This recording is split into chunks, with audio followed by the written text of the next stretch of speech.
friends, and welcome to Talking with Famous People.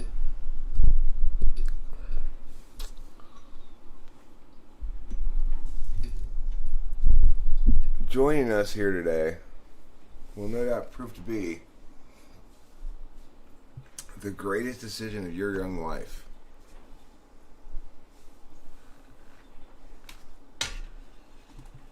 But that's no reason to be terrorized.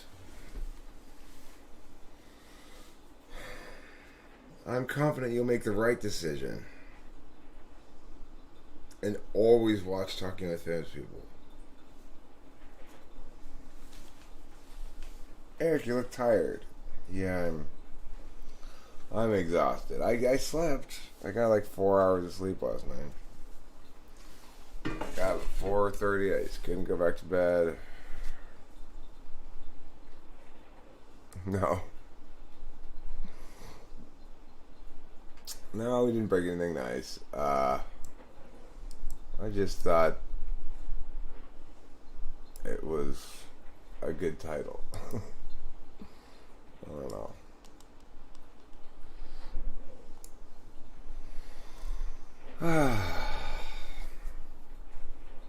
I Google for my thumbnails. In Google Images, I put something related to the topic. So for this one, I put woman breaking glass. And of course, all the images that pop up first are like, oh, it's super smoky. It's ridiculous.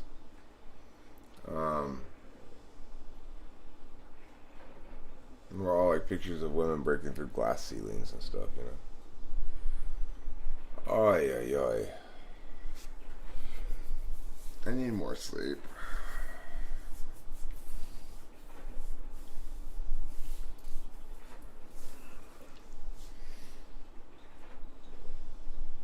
I don't know. If you just Google images and you put woman breaking glass, there's like stock images of like women in corporate attire breaking through glass ceiling.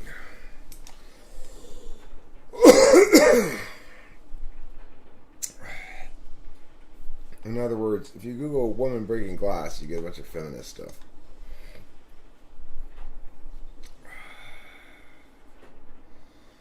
Boy, I just flew in from Detroit, and boy are my arms tired.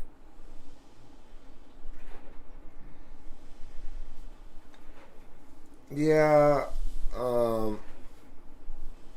occasionally I do take Apoquinone, but it would have to be before bed, not now. I gotta work at 10 a.m. So, the thing about Clonis, they last a really long time. Like, you feel kind of groggy for quite a while after, if I was gonna take if I'm gonna take a Klonopin, best served to take it like 7 p.m. or something, because it kind of affects you into the next day a little bit.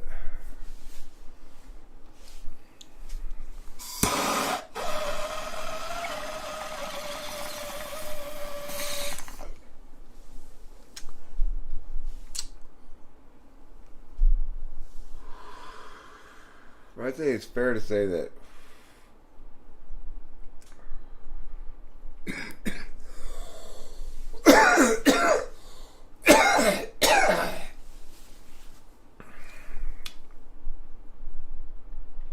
that's a way to get a super good night's sleep. Because you're always breaking everything out yourself. That's why we can't have nice things. You're always breaking everything.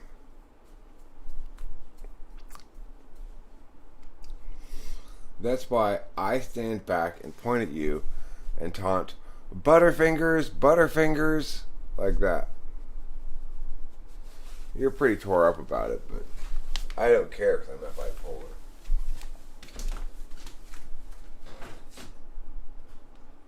I'm getting some coffee, by the way, if you were wondering where I went.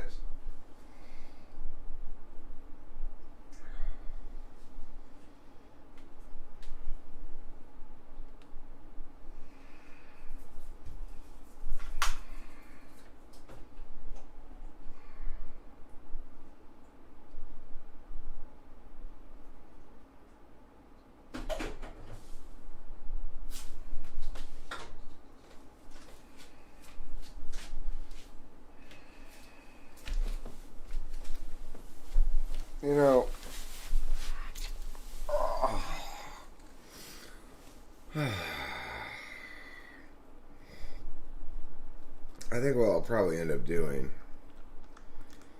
is staying up through till about noon when I work. It's your birthday. Why do you break things? You're afraid of success. That's why.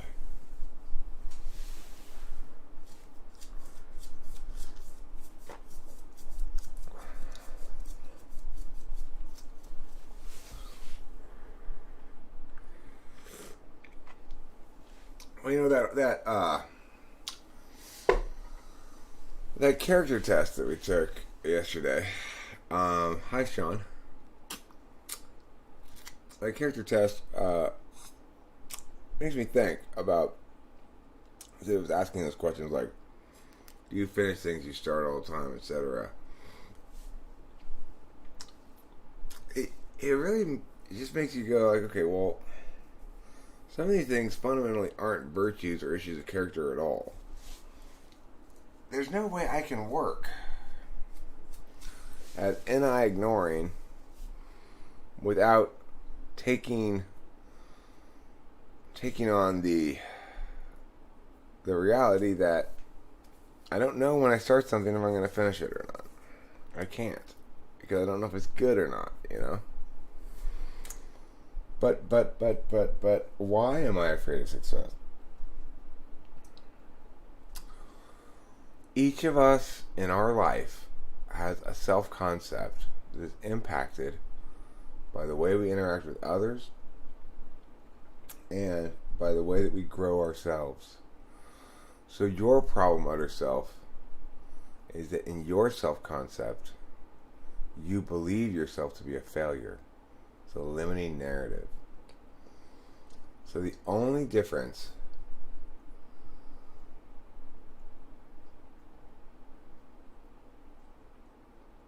between you and, you know,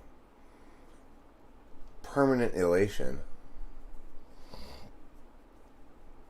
is your self-concept. You need to conceive of yourself as the single greatest human being who's ever lived and believe it with all of your heart. And only then will you know true happiness. Old Town Road. Hi, email Anthrax.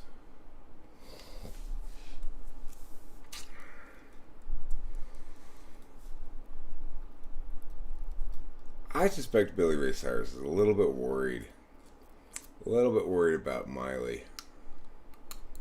Well, thanks, email Anthrax. Would you say I have enough junk in my trunk?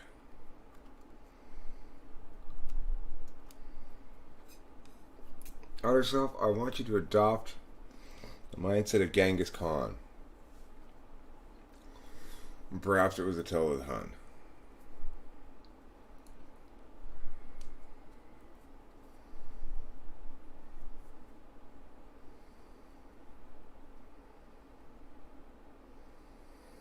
I mean,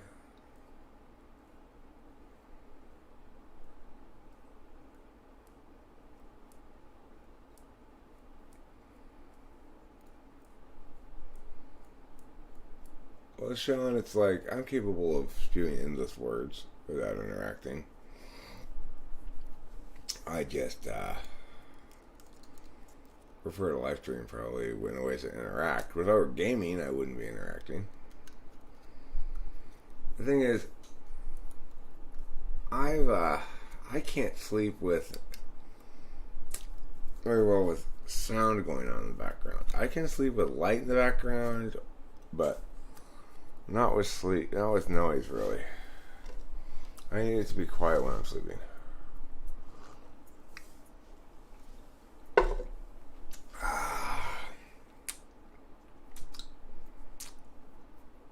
My NE description looks like everyone else's SE. Ideation. I mean, the thing is, there are two kinds of action, right? They're both action functions. One is metaphysical or verbal action, and the other is actual action. So, I mean, I don't think anybody's saying out there saying SE is ideation. If they are, they're just wrong, you know.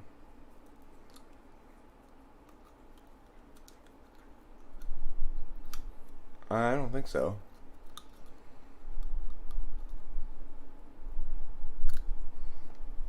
I mean, look, if I were, I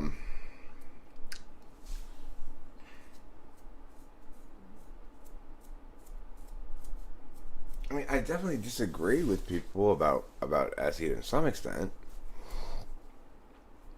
but I mean, the thing is, what you got to remember, Email Anthrax, is that everybody else has gotten it wrong. In other words, they didn't even start at the right spot. They didn't even. There's been. To understand cognitive functions, you first have to get two key things. One, that there are 4 different kinds of functions, and 2, that there are 4 different fields. So, since people don't get that right in the beginning, then they're going to get everything. There's systemic problems with everybody else's understanding of cognitive functions, except for me. Now look, Email Anthrax, I get it that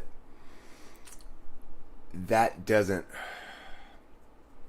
resonate as correlating with correct very often. Like, you know, usually it is the case that there's a bunch of different people talking about this thing with a bunch of different ways.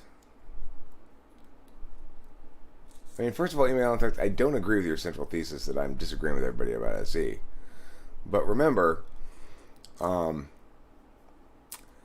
way that everyone else could be wrong is the exact same way that it took 50 years for plate tectonics to go from pseudoscience to accepted scientific fact. 50 years after the guy died, they acknowledged, or after he first presented the idea, and it was widely said, you know, you disagree with everybody, right? And of course he was right. And the reason ultimately is intuition, Email Anthrax. So, in other words, I'm a better intuitive than everybody else when it comes to figuring things like this out. That's it. I mean, you might not like the way it sounds, but it's true.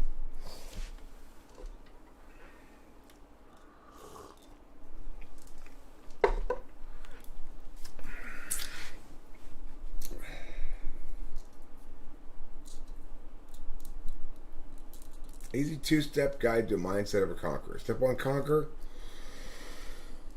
There is no try, only do. That's what you get later a lot. I mean, look, it's you got to remember also, Email Anthrax. Yes, it's intuition and TI basic. It's both those things, intuition and TI. But it's also my SI personal experience of dealing with making cases and stuff. But regardless, you should also remember that this is my 3rd attempt at explaining things. I knew that people were getting it wrong, and I tried to fix it, and I got it wrong. I still knew people were getting it wrong, so I tried to fix it again, and I got it wrong again. And I still knew people were getting it wrong, and they were missing some shit, and it was wrong, so I tried again, and the 3rd time was a charm, and I got it right. And the reason I know I got it right is because I haven't had to mess with it since. If it were wrong, there would be people in here pointing out why it's wrong. And winning points. You know, it's like the way that they did it before with my wrong ones. So I had to ditch them. In these objective intuition connections to the external world. Well, I would say any is the metaphysical action function. It's neither objective nor subjective. It's You're not pointing out an inconsistency, not within my own system. You're pointing out that other people disagree with me. But I already know that everybody's wrong. That doesn't surprise me. And I don't agree with that people disagree with me about this specifically. I don't think anybody out there is saying SE is ideation. I'm saying any is ideation. So I think you're basically wrong. That no, I'm not disagreeing with everybody about SE. There are some things that I am more in disagreement with other people about, but I don't think that that's one of them.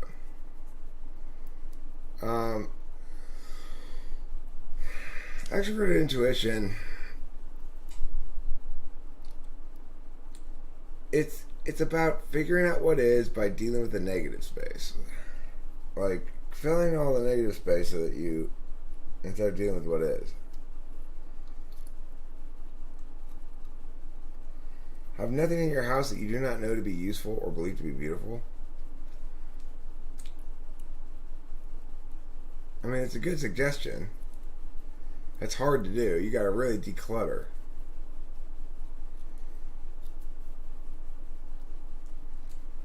I mean, it might be a helpful rule to decluttering, I guess.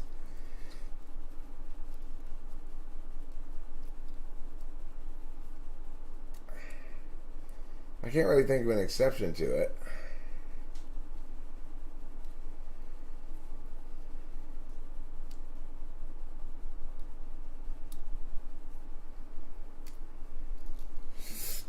Of course, there's lots of paperwork you have to save, not knowing if it's going to be useful until later, right? Like back years of tax returns and stuff.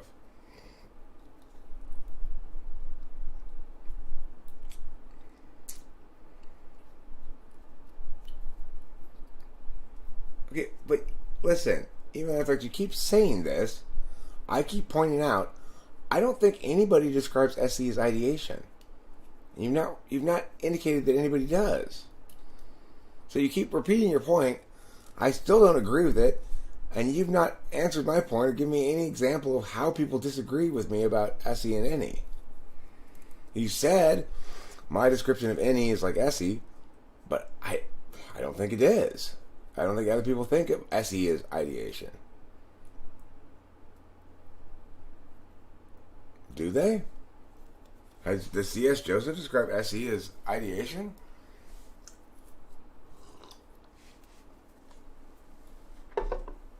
I mean, it's fine if they do all disagree with me.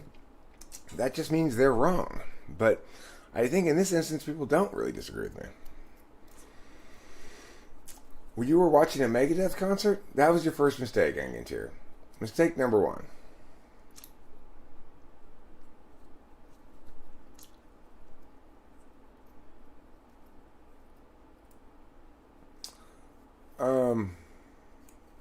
The thing to remember is this. All cognitive functions, because I had this problem with the video I made the other day about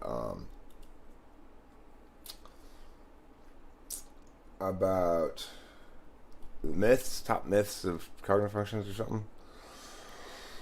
And, somebody says, as they always do, I think that the reason introvert intuition is subjective is that it's internal. All cognitive functions are of the subject. There is not any sort of such thing as a cognitive function that is not subjective in the sense that it's of the subject. Extroverted intuition does not occur outside of the human being. Extroverted thinking does not occur outside of the human being. Right? They're all part of how you pay attention. So it's like neither SE nor SI is objective because action functions aren't objective or subjective, and knowledge functions link to the particular universal but aren't deliberative calculi, so they're not accurately called objective or subjective in any meaningful sense of the word. This is the thing. People use the word objective and subjective without defining them. There are basically three distinct meanings of objective and subjective.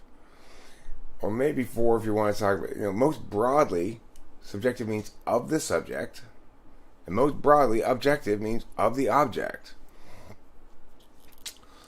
So it's like, well, you might say SE is objective because it's looking at things that are objects outside of you. Okay, well, all, in some sense, all functions deal with objects in some way, right? Like FI. FI deals with a metaphysical object that is some statement being said to you and feels things about it. There's objects involved in every cognitive functions, unavoidably. SE is not objective because it involves neither knowledge nor deliberation of any sort. It's just the action part of it. NI is not objective because even though it deals with the universal, it's not a deliberative function. It's not making any decisions, so how can it be interested or disinterested in this calculus? Knowledge is received without parsing.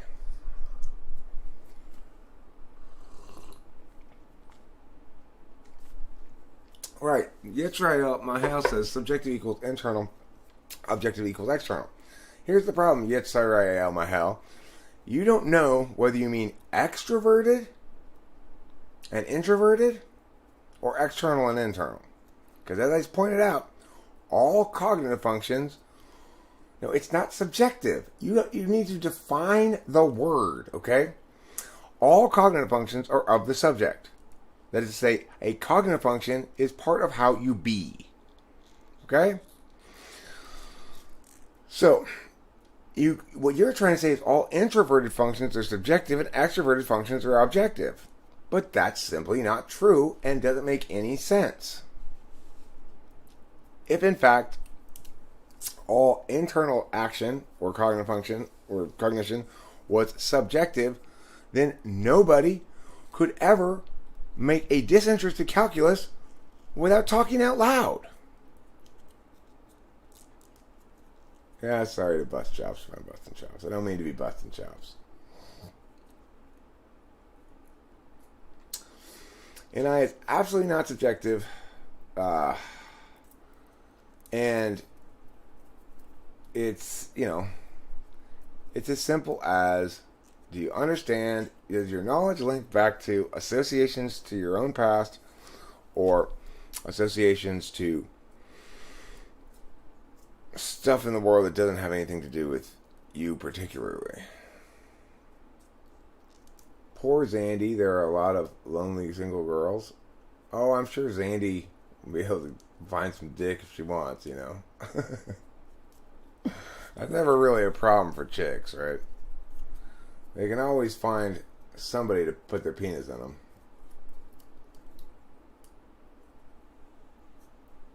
And there are no subjective or objective results. Remember, Yitzhak Mahal. There are exactly 4 ways that we can meaningfully describe objective and subjective. Most broadly, we could describe it as objective is of the object, subjective is of the subject. We could talk about data being objective or subjective. That links to the accessibility of the data by everybody or just one person. We could talk about a person being objective or subjective. That refers to their habits of being interested or disinterested in their calculation. Or we can talk about a calculation being objective or subjective, because that also is a disinterested or interested definition. Results can't be objective or subjective. They just can't be. It doesn't make any sense. That's not how we use the word. That's not how anybody uses the word or could use the word. Because to say that a result is objective is to say that a result is making a disinterested calculus, or that a result is objective data, potentially, that's accessible by everybody, but that's not what you mean. Or, otherwise I don't know what you mean.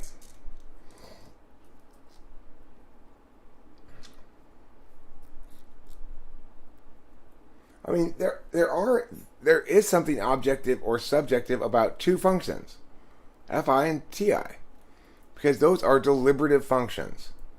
Specifically, Ti is making a disinterested calculus, not considering one's own biases or interests when making a decision.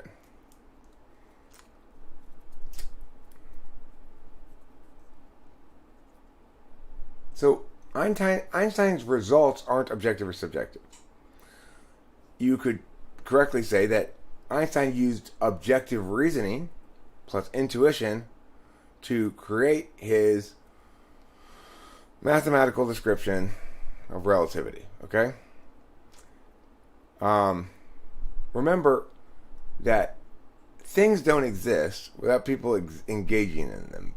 So it's like, what's my position on Einstein's theory of relativity? If I'm opposed to it strongly because I'm emotionally attached to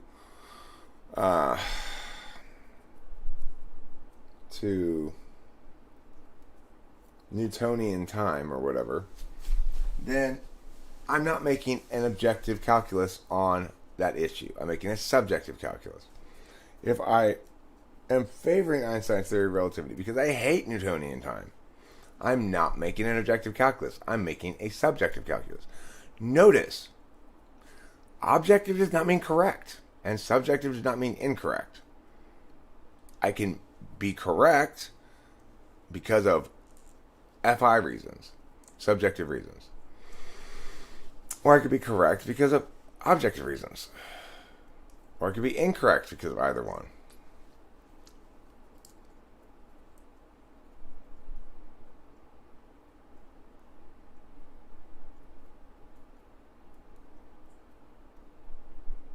Okay, so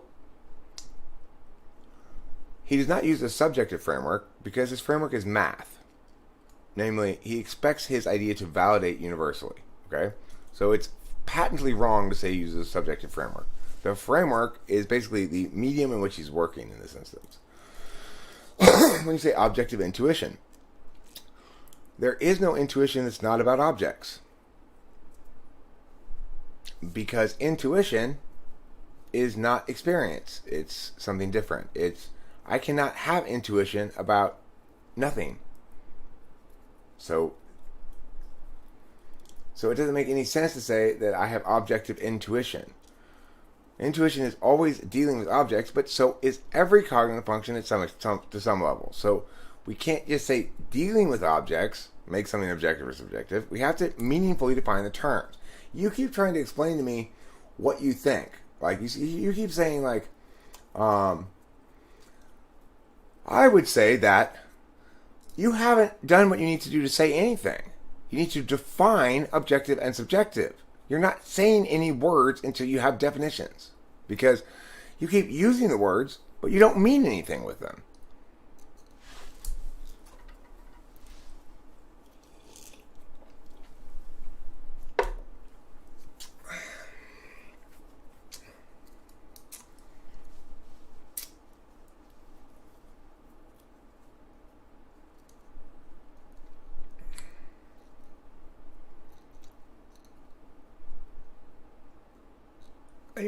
You're welcome, by the way, to jump in and critique wherever you want. I don't think you're unprepared. I just think that this particular line of critique is not especially promising. Hi, R. Claire.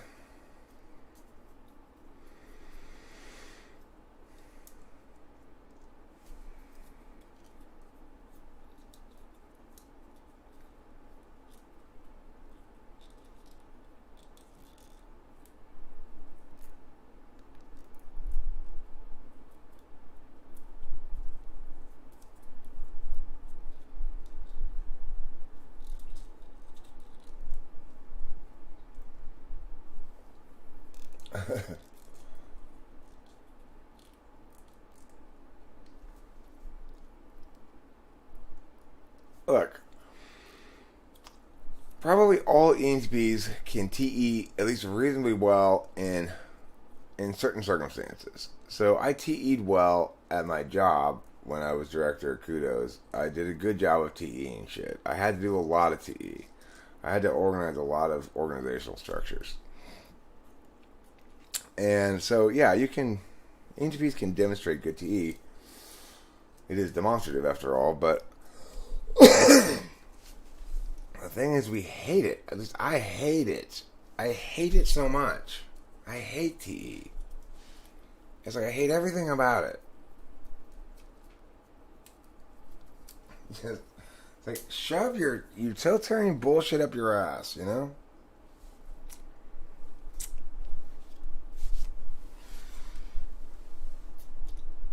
Yeah, I did have a good ESTJ influence. I love my dad, but I just gotta say, TE is just so goddamn annoying. It's like, please, can you? Oh my god, can you stop caring about stupid shit for a second, please?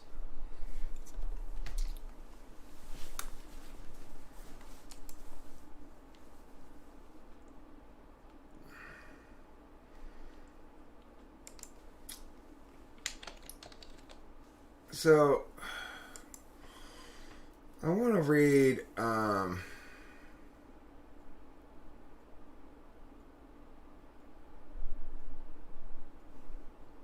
want to read something out loud.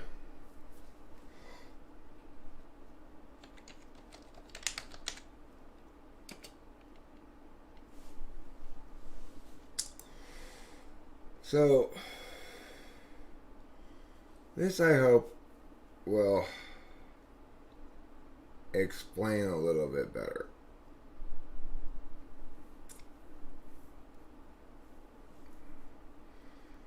To successfully understand, I'm going to share this document again, but read on, turning on page, I guess, 43.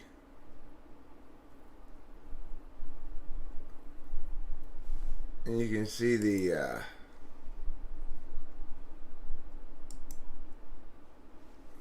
frames here. Because it's ultimately all about framing. It's like, here. Page 43. Look at page 43, okay? I'll read it too.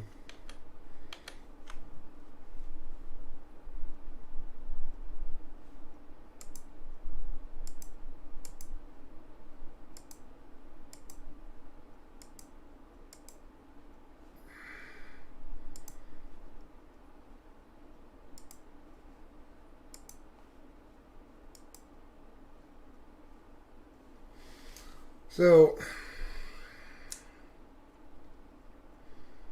explicit frames. Explicit frames are those articulated as such. To articulate an explicit frame is to argue by the implicit value of relative absolutism. We set the status of Z as X for the purposes of this debate round and thus need never consider within the event of the debate whether something Z might actually have the status not Z. This is so because contradiction violates the implicit frame in which the discourse occurs, that of relative absolutism, in which a given claim carries with it the burden of its meanings. This is TI.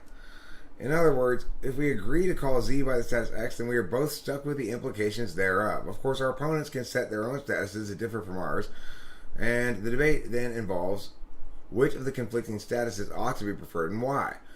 This answer is determined by a way of a disinterested calculus of the argumentation actually made in the round. Unsaid but obvious things might suggest to a third party that reality differs from the reality described by the determinant arguments, but the judge is there to judge the debate, not the precision with which the debaters are describing reality.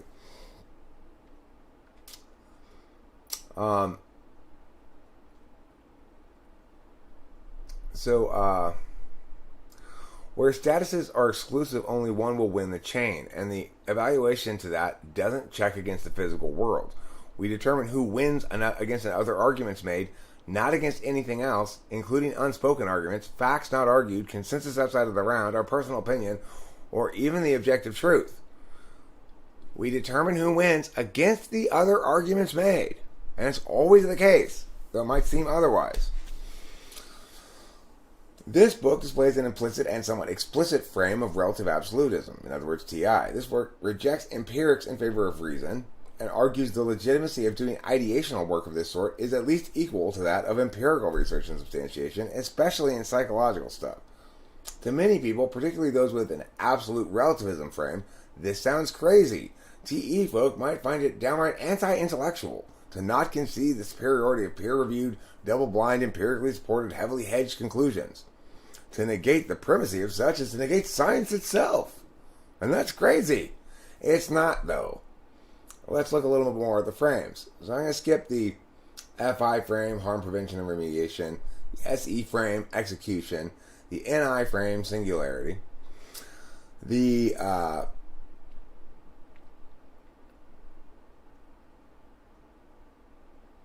actually, I guess. Oh well, I guess I would say representationalism is an FE frame, possibly FI as well. Originality and NE frame, reliability and SI frame. But the two frames we use in argumentation, as we see here on page 46, more on relative absolutism and absolute relativism. This is TE and TI, and these are the things that get used to justify things in real discourse, but only one of them is meaningfully to be preferred. So, under the frame of relative absolutism, namely TI, words are absolute in their expression, but relative in their meaning. So, whenever someone says something, those words have precise meanings in that context.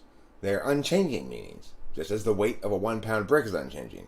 However, in another context, one might define the word differently and thus offer that this time the brick is 2 pounds. Once that's agreed upon, that's what it is for the duration of the exchange. The reality of the brick is just a status that's absolute within that frame reality, which itself is a brick to be defined for the purposes of making arguments about the relationship between bricks and reality.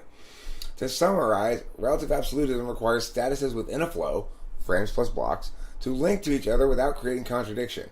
RA does not require any verification of objective data about the physical world. Instead, it treats communicated advocacy as something that needs to be validated low resolution, which allows certainty and to validate it accordingly. Relative absolutism acknowledges that any truth status any truth status assigned can attain the status of true through agreement, regardless of the accuracy of the statement as measured against the physical world. Absolute relativism. The meaning of something is absolute to the particular parties and is distinct from the definitional constraints of relative absolutism. Thus, people will often say things like, well, I know I said it that way, but I mean something else. Or, you don't get what I mean. I'm just not expressing it well. This presumes that there is a meaning outside of the precise definition of the word. RA says if you mean anything at all, you present that meaning in static words so that others can glean the information you convey, scrutinize it, and determine statuses against other such words. Absolute relativism says no. Words are how I attempt to express a meaning that authentically exists beyond words. It doesn't matter how relatively absolute your conclusion is, because it's not absolutely relative to me. So, thing here is,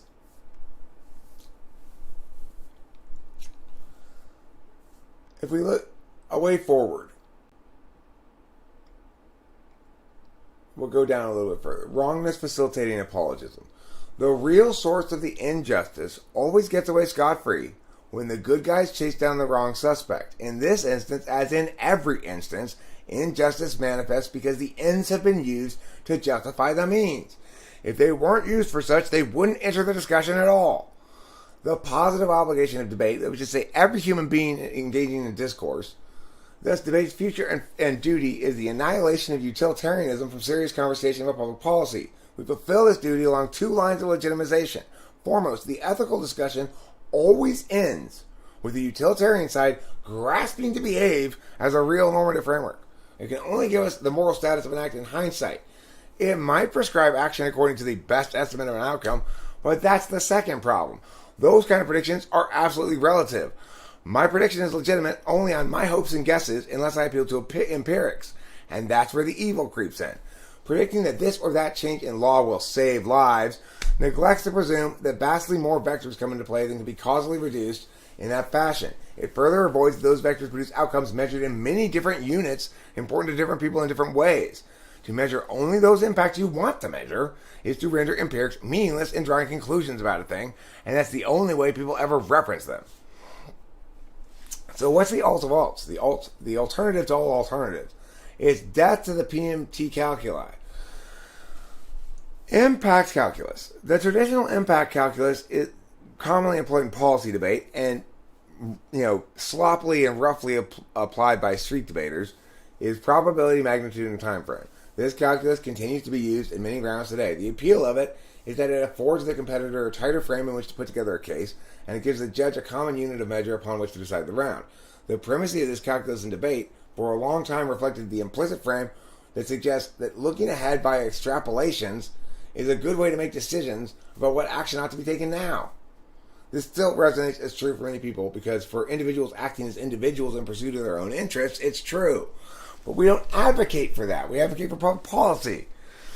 Individual agency. Individual agency expresses best when the proactive aspects of the self adhere to the conclusions of an interested calculus, while the constraining aspects of the self adhere to the conclusions of a disinterested calculus. In other words, because I love my brother more, it's okay that I save him first before concerning myself with other kids trapped in the fire. But it's not okay to use another child to shield my brother from the fire, knowing the other child will get burned. The decision to act in support of one's own interests is acceptable only when it violates none of the constraints that are affirmed by the disinterested calculus. To summarize, the constraints must be determined definitionally before any action is taken, or else the constraints don't comprise the normative framework. It is still bad to attempt and fail to use the other child as a shield, even if the other child is unharmed by your actions.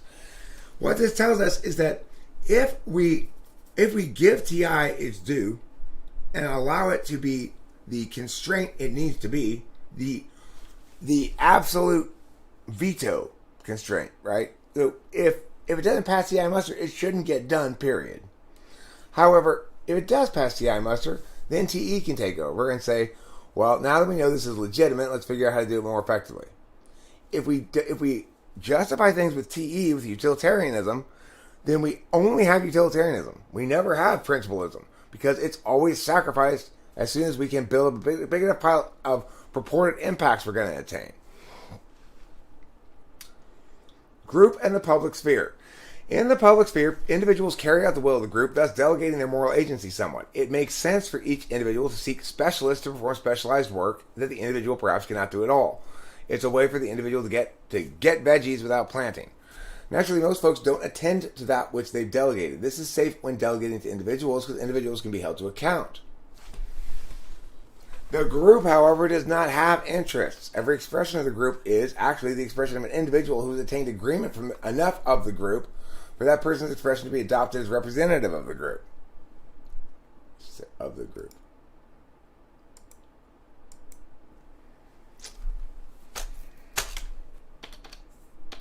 Of the group.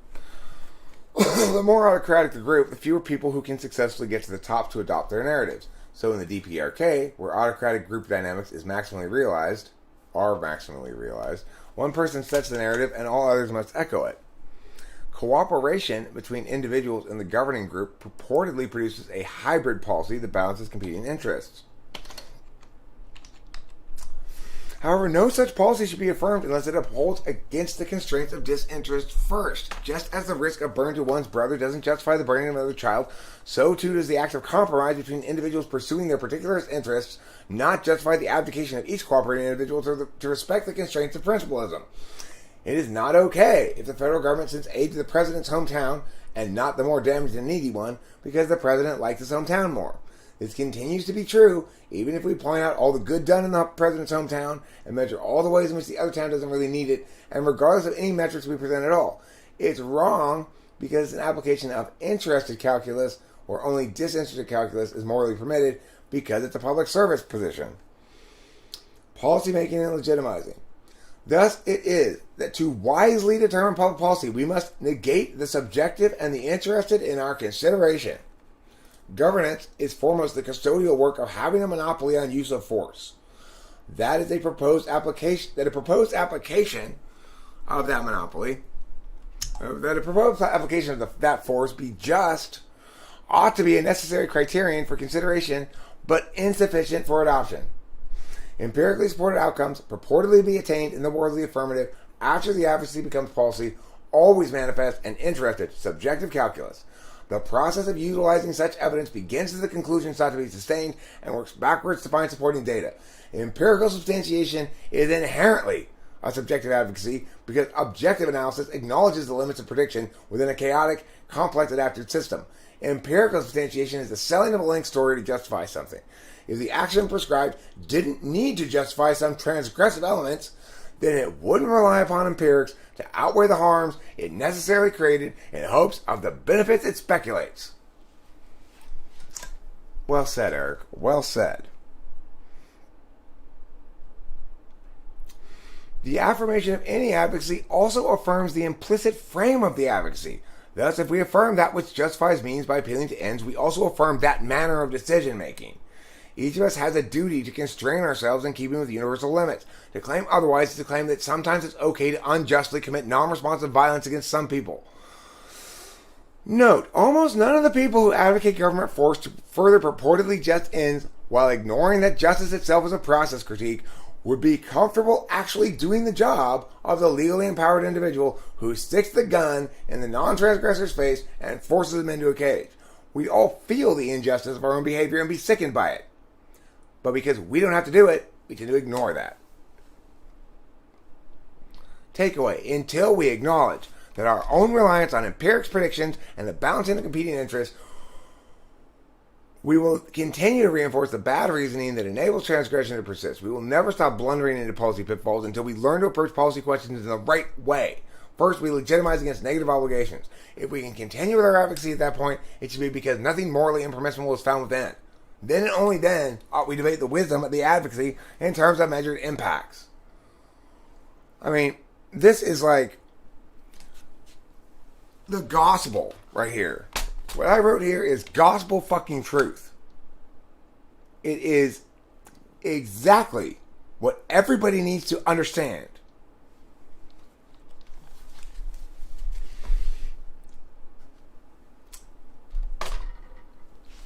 That, people need to stop making bullshit predictions and justifying their bullshit advocacies with their incredibly arrogant assumption that they can predict the future in complex multivariate systems. It's like, when I'm president and some legislator starts making a speech about that shit, I'm going to go tear him a fucking new one. You're the problem, sir. Justifying shit like that.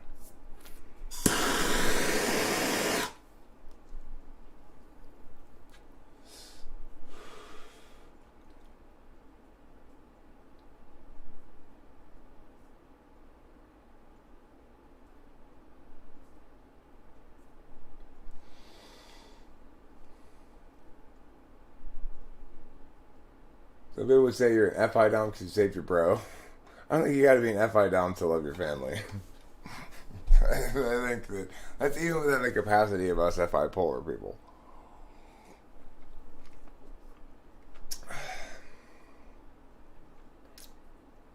I mean, this is the bottom line. If we accept that the ends don't justify the means, then TI always gets to say this. Okay, if you want to attain those outcomes, you're going to have to be more creative and do it in a better way that doesn't transgress. And then TE still gets to do its shit. If TE's prime, TEI gets excluded entirely. It's like, oh, we're doing utilitarian calculi? Oh, well, I'm going to pile up my made-up impacts and link coaches, and you pile up your made-up impacts and link coaches, and we both pretend this is objective.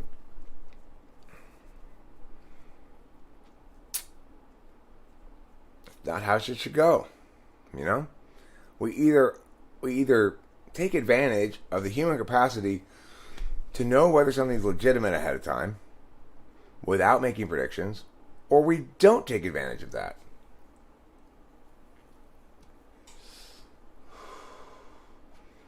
Do as little as needed, not as much as possible.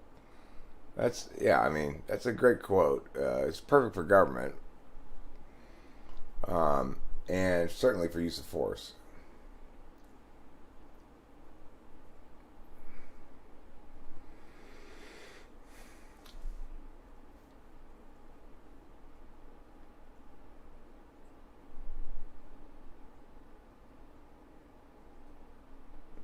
I mean, the thing is, everybody should be convinced by what I just read, but almost nobody can be, because it requires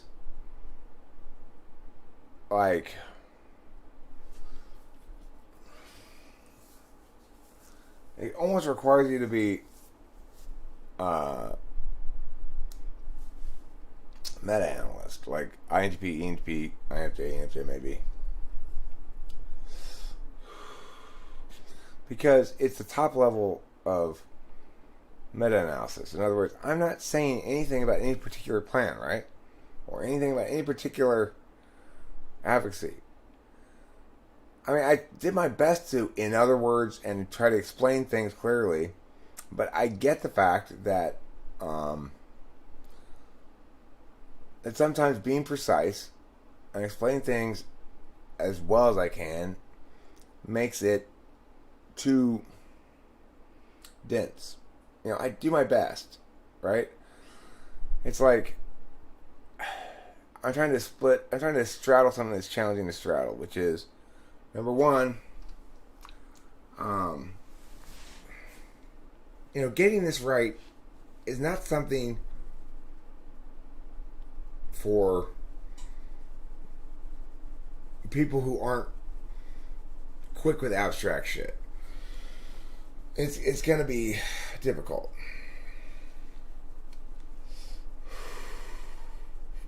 But the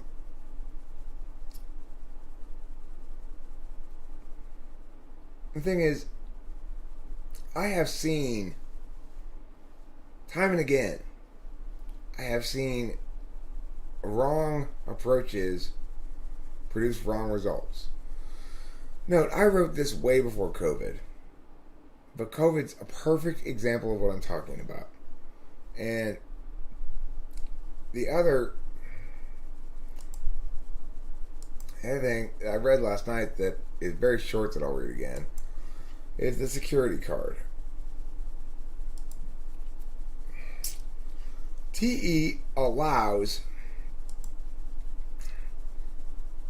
apocalyptic talk, which results in things like our COVID policy. And why? Because of what it says here.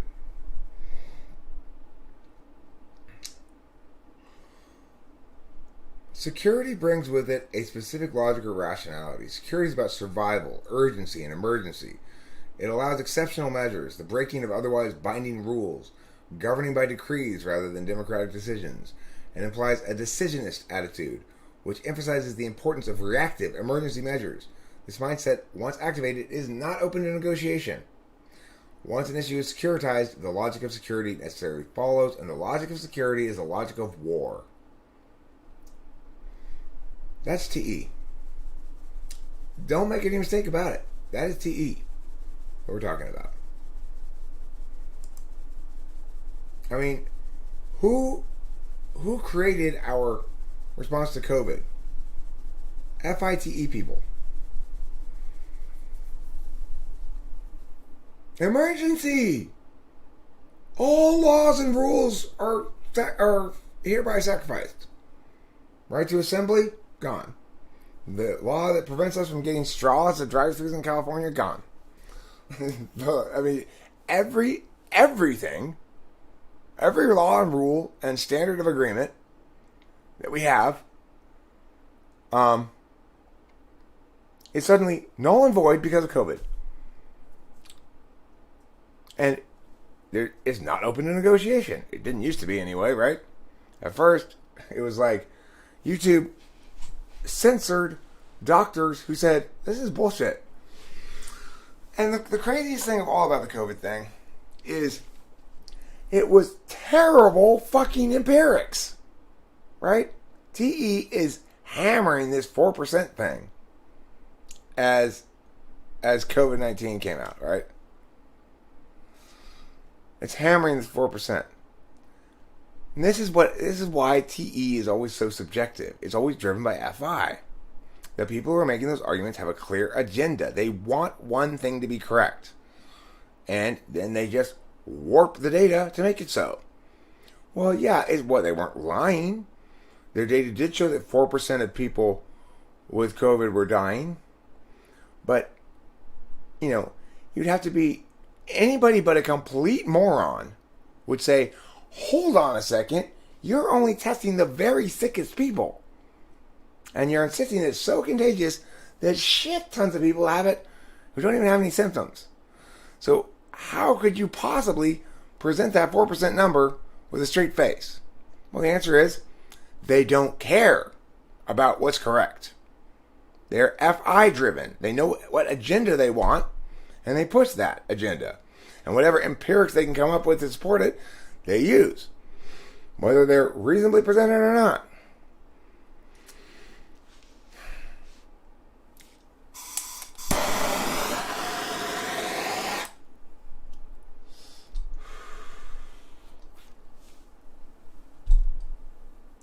So, it's like, at some point here, I am going to make a video of exactly what we should take away from this COVID fuck up.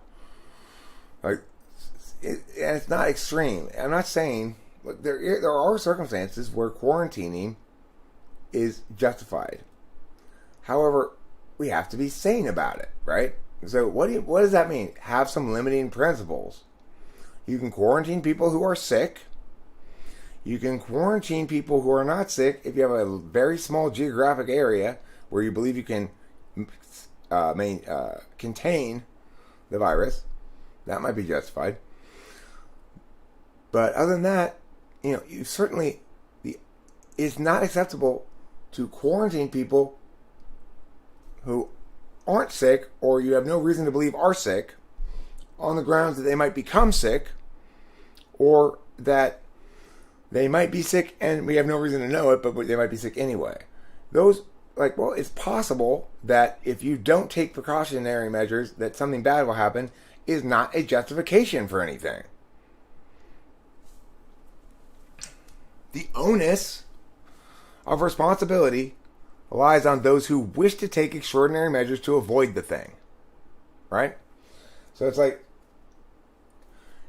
if I'm not sick and the thing's not contained, we can't contain the virus, then the government should have nothing to say to me about this at all. Wear a mask, my ass. Those things are filthy. It's like nothing. Let's all put filthy cloth over our mouths and noses. It's a terrible fucking idea. And the thing is, of course, how do we justify it? Okay, well, we justify it by it could save lives. Stay home, save lives. The problem is, of course, to test whether it's a good justification for something, we can just apply it to other things and see if it works. I mean, driving your car puts people potentially at risk. You could crash. Thanks, Stevie J. Wow. I've never even heard of you before. You've never been here before. Come right in and drop some dollar bills. That's pretty special of you. You deserve a garland or a wreath of some sort. How do we know what is just? Okay, so the thing is, we can only determine. Thanks, TV. We can only determine for sure what's just based on. We can determine what's unjust. So, as always, in order to properly parse out the ethics of something, we have to divide it into negative prohibitions and positive indications. Positive indications are non-universal, so we can't know whether a given action taken is just. If we can only know whether it's unjust. And the thing about that is, a real normative framework informs you about the morality of a thing before you take the action, and it's not contingent. So, like utilitarianism says, we know that this is the right action to take because it's going to produce the greatest good for the greatest number. Except you never do know that. You're predicting that, but you don't know that. And depending on the kind of system in which you're predicting it, you may or may not have any reason to believe it's even possible for you to know that. With chaotic systems or systems with multivariants or multiple variants and stuff like that, it just isn't possible to meaningfully predict because phenomena are emergent of complex webs of causality rather than single causes, Or they're just emergent. They're not even reducible to causality at all. Like, how many ants does it take before it makes an anthill? which ant causes the anthill. If you put a certain number of ants, they won't make an anthill. But if you put enough ants with a queen there, and then they'll make an anthill. Well, how many do you need? I mean, it's not really clear, right? It's not any particular element of that causes the anthill to emerge. It's all the things holistically working together creates synergy. Synergy is a reality of the world that precludes the heuristics that TE people typically use towards public policy from working.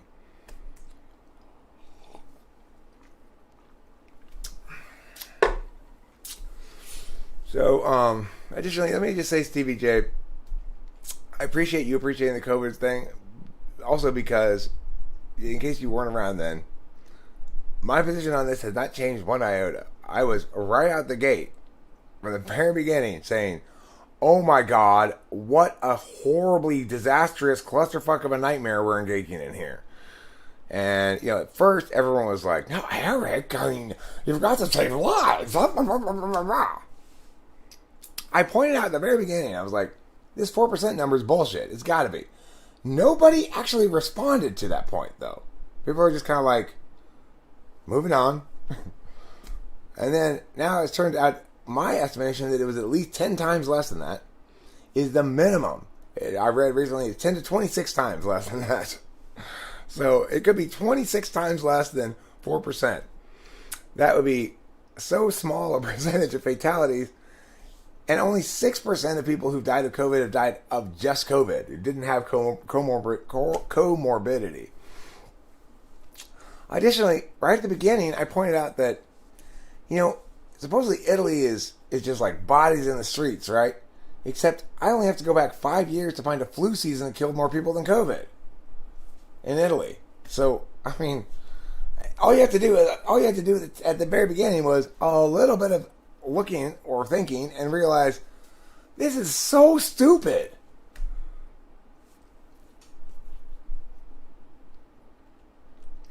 Greatest good for greatest number is short-sighted or limited into how far into the future it looks and concerns itself with. No, I mean, a lot of times people will make what they believe to be systemic changes that create the greatest good for the greatest number. For example, look at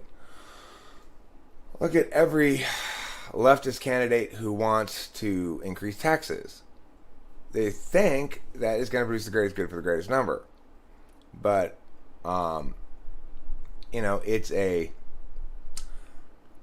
taxation is a lot like playing at a cash game in a casino. So if you play a cash game in a casino, a poker game, there's a rake. Out of every round of betting, the house takes a little bit of money from the pot. And so, in other words, if you're sitting at a cash game table and everybody stays there and no new money comes to the table, pretty soon, eventually, the house has all the money, no matter how much you win or lose or whatever, because it takes a finite amount. So, taxes are the same thing. It's there's an indication here that if the government takes money in taxes, that helps the poor. But the evidence is the contrary. When tax dollars are spent on poverty remediation in the way that the federal government chooses to do it, namely with means testing and in-kind benefits, there are multiple negative impacts that vastly outweigh any positive. First and foremost, it locks people into poverty. It incentivizes poverty. So an in-kind benefit might be free housing or something. What happened in Seattle when they raised the living wage to $20 an hour? Well, most of the people or a substantial number of those people who were getting less than a living wage were getting housing subsidies from the federal government. But those housing subsidies from the federal government were means tested. So when they raised to a living wage, a lot of people requested of their bosses, hey, can you cut me back on my hours? I need you to make under this amount so I can keep my housing subsidies. Okay? Is there ever going to come a point in their life where they feel like, you know what, I'm gonna forsake that extra $1,000 that's paying my housing so that I can work more and stay where I am right now so that potentially I can get ahead of that long term? I don't think so. It's like, that $20 an hour person isn't going to work even more now for the same standard of living so that they can get off housing subsidies.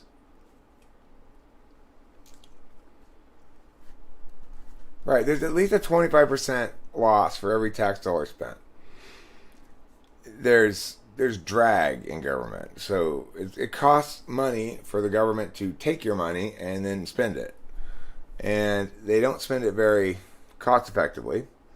And there's no natural accountability for government spending. So a government program doesn't have to justify itself with profit in the way that a business does. And it doesn't have to justify itself with outcomes because, the old expression, good enough for government work, right? It's, government employees, it's so hard to fire them, right?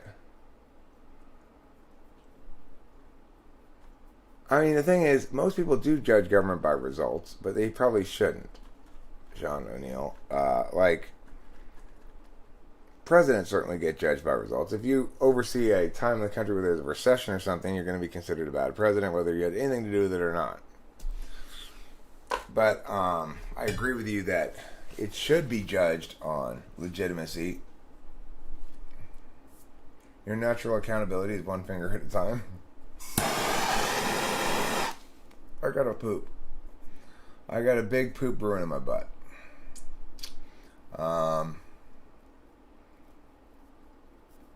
When passive income isn't taxed, it's not relevant. I don't know what you mean by passive income.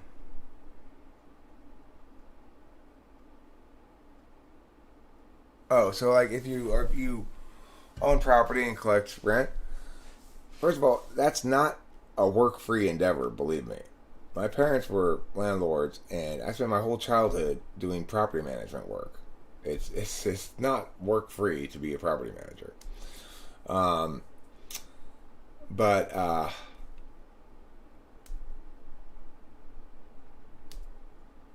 look, if you were going to talk about some kind of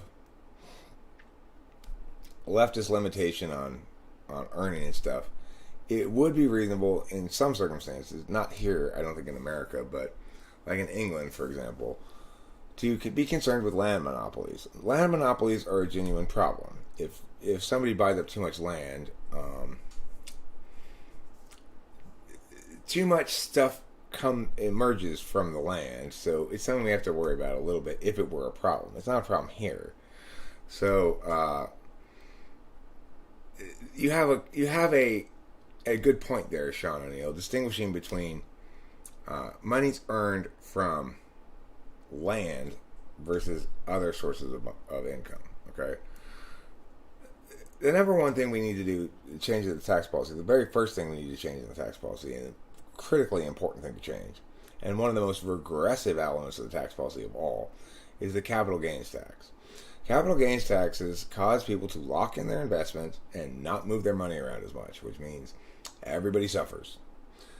Economic activity raises all boats. To increase the amount of fluidity that people have in their investing strategies is critically important. So you want day traders. You want people to, on a whim, sell all their Apple stock and buy something else. Why? You want people profit taking. It will make for a more honest market, for one thing, and for another, it keeps money moving in the economy. Capital gains taxes are ways that the government forces more wealthy people to sit on their money, and that doesn't do anybody any good.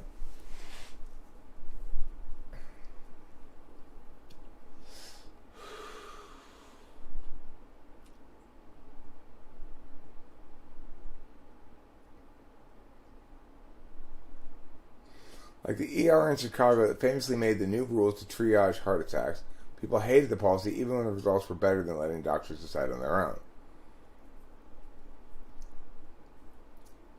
It is a good idea to build hotels.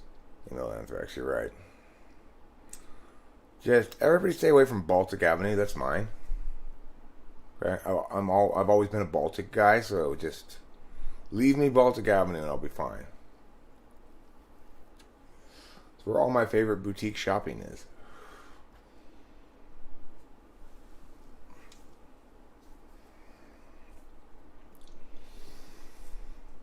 I go there to buy my raw vegan food and my chai tea. Email Anthrax. Now, those are fighting words. Baltic Avenue is mine. Also, I'm the top hat. Otherwise, I'm not going to play. I'm taking my game and going home.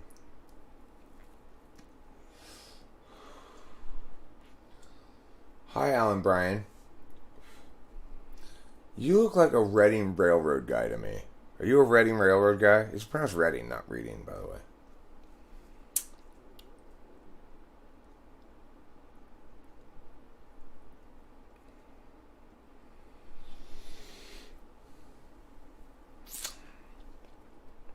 Well, then, I'm going to take the dice away from you so you can't roll. Then you can't land in Baltic. And you're going to be stuck on Reading Railroad forever. Is that what you want? Just taking the train back and forth from Reading to Lancaster? Stuck in Pennsylvania? Is that what you want? Or I could send you directly to jail. I have that power. The Monopoly gods have granted me the power of autocratic jail sending. You are the Kim Jong-un of Monopoly, they said to me. What do I think about the song WAP? I've not heard it. I've not heard the song WAP. Should I listen to it? Who's it by? Wappy and the Wapettes? Palomani? Palomani? What does that mean? Palomani? Is that the band name? Or are you saying something else? Cardi B? What does Palomani mean? I want to know what that means. I gotta Google it. Yeah, we're gonna fist fight over a board game for sure. There's no other reason to fist fight, really. It's the only good reason to fist fight.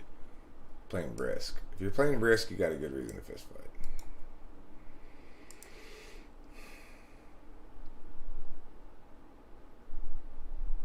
Palomani.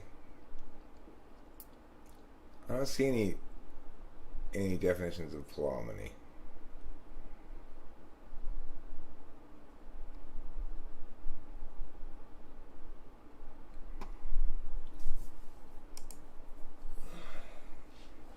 Define Palomani.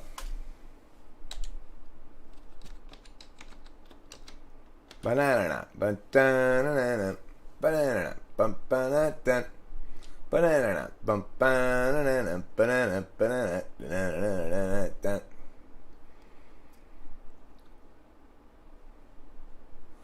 Oh, Palomani is the study of cultivation and fruits.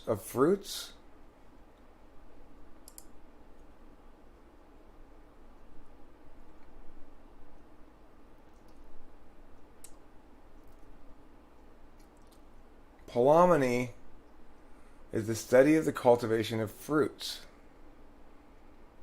Palomani. Study of the cultivation of fruits. Palomani. Study of the cultivation of fruits. Okay, that second lady there is saying study of the cultivation of fruits. Why does she sound like that? Palomani. Study of the cultivation of fruits. Study of the cultivation of fruits. Why is she talking like that? Banana, boom, banana, banana, bum, bum, bum, bum. Banana, bum, bum, banana, banana, banana, bum, bum, bum. Okay, I will listen to the song.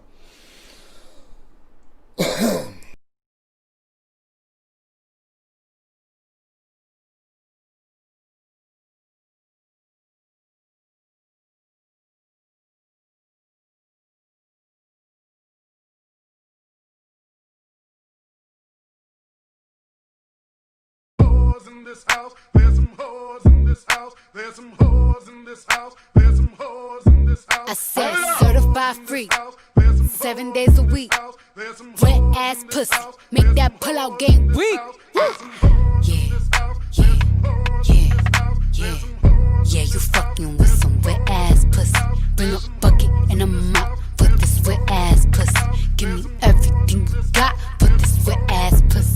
Beat it up, nigga, catch a charge. Extra large and extra hard. Put this pussy right in your face. Swipe your nose like a credit card. Hop on top, I wanna ride. I do a giggle, what is inside? Spit in my mouth, look in my eyes. This pussy is wet, come take a dive. Tie me up like I'm surprised, that's roleplay. I wear disguise, I want you to park that Big Mac truck right in this little garage. Make it cream, make me scream. Out in public, make a scene. I don't cook, I don't clean, but let me tell you, I got this ring. Gobble me, swallow me, drip down inside of me. Quick jump out for you, let it get inside of me. I tell them where to put it, never tell them where I'm about to be. I run down on them before I have a nigga running me. Talk your shit, bite your lip. Ask for a call while you ride that dick. You really ain't never got him fucking for a thing. He already made his mind up before he came. Now get your boots, hang your coat for this wet ass pussy. He bought a phone just for pictures of this wet ass pussy. Pay my tuition just to kiss me on this wet ass pussy. Now make it rain if you wanna see some wet ass pussy. Look, I need a hard hit, I need a deep stroke, I need a Henny drink, I need a weed smoke. Not a garden snake, I need a king cobra with a hook in it, hope it lean over. He got some money, then that's where I'm headed. Pussy A1, just like his credit. He got a beard, well I'm tryna wet it. I let him taste it, now he diabetic. I don't wanna spit, I wanna go, I wanna gag, I wanna joke. I want you to touch that little dangly thing that's swinging the back of my throat. My head can misfire, Punani the sunny is going and drying, it's coming outside. Yeah, I run on that thing, now the cuz behind me. I spit on his mic and I he tryna sign me. Your Honor, I'm a freak bitch, handcuffs, leashes. Switch my wig, make him feel like he cheating. Put him on his knees, give him something to believe in. Never lost a fight, but I'm looking for a beat. In the food chain, I'm the one that eat you. If he ate my ass, he's a bottom feeder.